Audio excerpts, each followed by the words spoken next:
అనేది ఆయనకు నిమిషానికి ఇన్ఫర్మేషన్ ఉంటుంది. భారతదేశం చాలా ఫాస్ట్గా వెళ్ళిపోయింది. యుద్ధ వ్యూహాల లోపల అగ్రగామిగా ఉన్నది. అక్కడ పాకిస్తాన్లో ఉండేటువంటి బలహీనపడ్డటువంటి పరిస్థితులు ఇవన్నీ చూసిన తర్వాత మన క్షిపణులు 200-300 కిలోమీటర్ల లోపలికి వెళ్ళినాయి. కానీ ఒక క్షిపణి కూడా మన దగ్గరకు వచ్చి మా పంజాబ్ కానీ, రాజస్థాన్ కానీ, లేకపోతే కాశ్మీర్లో కానీ, ఏదైనా పట్టణం మీద కానీ, ఎయిర్ బేస్ మీద కానీ పడినట్టుగా మన దగ్గర సమాచారం లేదు. ఇవాళ మనం అందరం ఉన్నాం కదా, మీడియా చూస్తున్నటువంటి ఒక్కటి కూడా ఒకటి వెంకటరెడ్డి గారు మీరు చెప్పినటువంటి అంశాలు. ఈరోజు అదంపూర్లో మోదీ పర్యటిస్తూ వెనకాల S-400 క్లియర్ కట్గా కనిపించింది. ఎందుకంటే మేము ధ్వంసం చేసామని పాక్ చెప్పుకుంది. దాన్ని ఫ్యాక్ట్స్ కమిటీ ఏదైతే ఉందో క్లియర్ కట్గా చెప్పింది. అది పాక్ చేస్తున్నటువంటి ఆరోపణలన్నీ కూడా నిరాధారమనే తప్పని కూడా చెప్పింది. సో మోదీ కూడా ఒక రకమైన మెసేజ్ ఇచ్చారు. మనం అన్ని ఓకే, కానీ ప్రశ్నలకు సంబంధించి సమాధానం చెప్పాలనేది నా ప్రశ్న.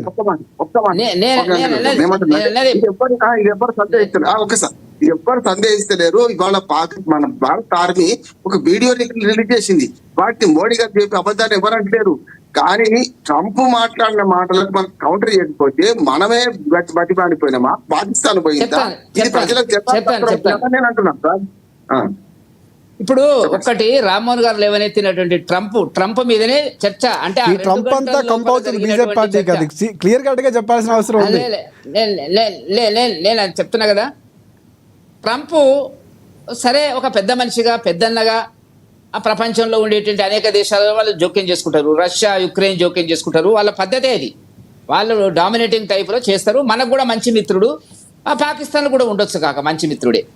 ఈ రెండు దేశాలంటే అక్కడ ఏం జరుగుతున్నట్టు ఒక న్యూక్లియర్ ఉందా లేదా పాకిస్తాన్ దగ్గర మనకు తెలియదు. దాన్ని మాటికి మాట్లాడుతున్నాడు.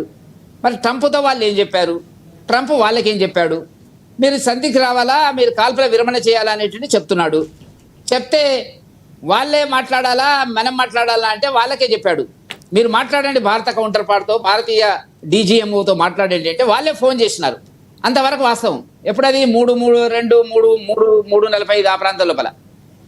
అప్పటికే మనకి ట్రంప్ బహుశా మాట్లాడుంటాడు. నేను ఆఫ్ ద రికార్డ్ చెప్తున్నాను. ఎవరితో, భారత కౌంటర్ పార్ట్తో దౌత్య వైస్ ప్రెసిడెంట్ మాట్లాడినాడు, వాళ్ళ యొక్క ఫారిన్ సెక్రటరీ మాట్లాడుంటాడు. ఇక్కడక్కడ మాట్లాడుతున్నారు. వాళ్ళకి రాత్రి, మనకు పగలు. మీరు ఒప్పుకోండి, మీరు ప్రస్తుతానికి చర్చల తర్వాత చేయొచ్చు, చాలా ఇబ్బందులు వస్తాయి, న్యూక్లియర్ ప్రభావం ఉంటుంది, మీరు ప్రజలు అనేక మంది నష్టపడతారు, నా మాట వినండి అన్నాడు. లేకపోతే మీరు చేయకపోతే నా ట్రేడ్ బంద్ చేస్తాను అన్నీ చెప్పిండొచ్చు ఆయన. నేను చెప్పలేదు అని అన్నాను, కానీ ఆఫ్ ద రికార్డులో జరిగి ఉండొచ్చు. ఇదే కదా మీడియాలో వస్తున్నటువంటిది. ఇక్కడ మనమేం జరిగింది, అక్కడ అప్పటికే ఆయన ట్విట్టర్లో, Xలో పెట్టేశాడు, పోస్ట్ చేశాడు. అంటే మనం ఒక అంగీకారం ఇచ్చుంటాము. ఏమని, మేము సంధికి మన కాల్పుల విరమణకు ఓకే అని చెప్పి ఉంటాము. చెప్పలేదని అన్నను, చెప్పిన వరకు ఉంది. ఒకటి అంటే ఇక్కడ ట్రంప్ మధ్యవర్తిత్వం ఉందా లేదా అంటే, భారత్ కలగ చేసుకోవడం అంటే మోదీ కలగ చేసుకోవడం జరగకుండా ట్రంప్ కలగ చేసుకుంటేనే సంధి కుదిరిందా? సో ఆ విషయాన్ని ఆయనే ముందు బయట పెట్టారా? నేను ఆఫ్ ద రికార్డ్ మాట్లాడినా, మోదీ గారు మాట్లాడిన దానికి భాష్యం చెప్తాను చూడండి. మోదీ గారు అమెరికా మధ్యవర్తిత్వం ఉన్నది అని మొన్నటి నుంచి నిన్నటి వరకు మాట్లాడిన దానికి ఎక్కడ ఒప్పుకోలేదు, ఆ ప్రస్తావన చెయ్యలేదు. మోదీ గారు ఇచ్చిన సమాధానాలు మీరు 2-3 సమాధానాలు ఘాటుగా ఉన్నాయి ప్రెసిడెంట్ ట్రంప్కి. అర్థమైతే నేనేం చెప్పదలుచుకున్నా అంటే, ఒకటి, ట్రేడ్ అండ్ టెర్రరిజం రెండు ఒకేసారి ప్రయాణం చేయవు అన్నాడు. అంటే మీరు ట్రేడ్ను మేము బంద్ చేస్తాము, మీతో 2 దేశాలతో మేము చెప్పినట్టు వినకపోతే ఆయన అనడానికి సమాధానం అది మీరు గుర్తుంచుకోండి. ట్రేడ్ అండ్ టెర్రరిజము ఒకటి కావు, ఒక చోట ఉండవు అంటే ట్రంప్కు సమాధానం దొరికింది. ఇప్పుడు పెద్దవాళ్ళు చెప్పే సమాధానాలు ఎట్లుంటాయండి, పిల్లల్లాగా మనలాగా నీలాగా నాలాగా అట్లెట్లా అవుతుంది అని మూతి మీద కొట్టినట్టు చెప్పారు కదా, అర్థమవుతుంది కదా. ఎక్స్టర్నల్ రిలేషన్స్లో అది ఒక జవాబు మీరు గుర్తుపెట్టుకోండి. మీరు చాలా అండర్లైన్ చేయండి ఇది.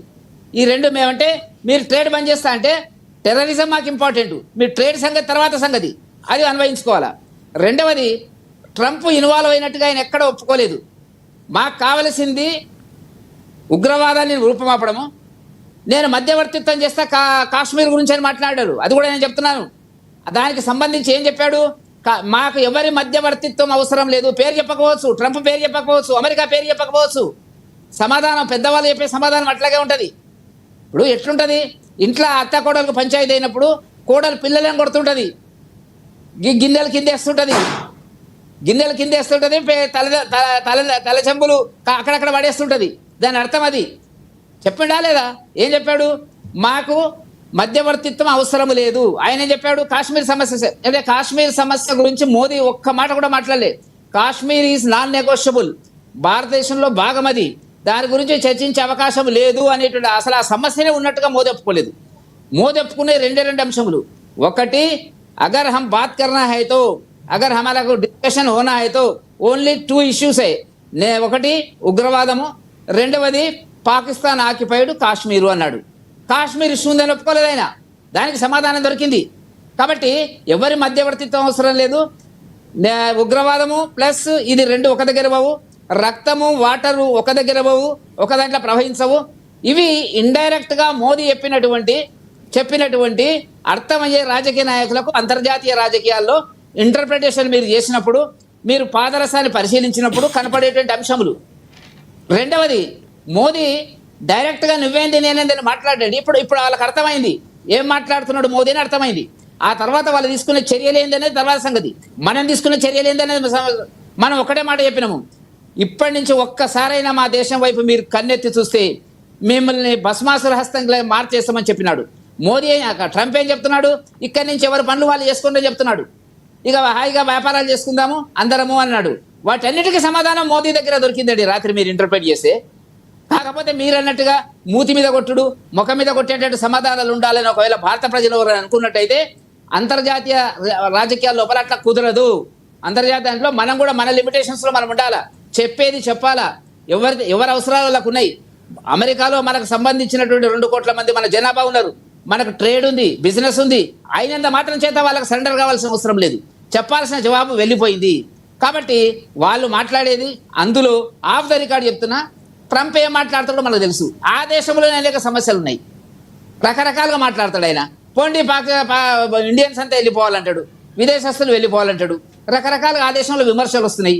ఆ దేశంలోనే వాళ్ళ యొక్క అంతర్జాతీయ, నేను ఎందుకంటున్నానంటే ఇంత ఎందుకు చెప్తున్నానంటే ఆఫ్ ద రికార్డులో మామూలుగా ట్రంప్కు ఉండేటువంటి కొన్ని బలహీనమైనటువంటివి ఇవన్నీ ఉంటాయి. అంత మాత్రం చేత మనం సరెండర్ అయినట్టుగా, అంత మాత్రం చేత భారతదేశం యుద్ధాన్ని సరిగ్గా నడపలేదు మోదీ గారు అనేటువంటిది తప్పు. మన స్టాండ్ మనం క్లియర్ గా యుద్ధ రీతి గురించో లేకపోతే భారత సైన్యం గురించో ఎక్కడ డౌట్ లేదు. ట్రంప్ జోక్యం చేసుకోవడం మాట్లాడడం అనేది ఇక్కడ పెద్దగా ఇష్యూ అవుతున్నటువంటి పరిస్థితి. ఇప్పుడు జోక్యం చేసుకున్న అంశములు మోదీ గారు మాట్లాడిన దాంట్లో ఎక్కడైనా జేడీ వాన్స్ మాట్లాడడం కానీ, రుబియో మాట్లాడడం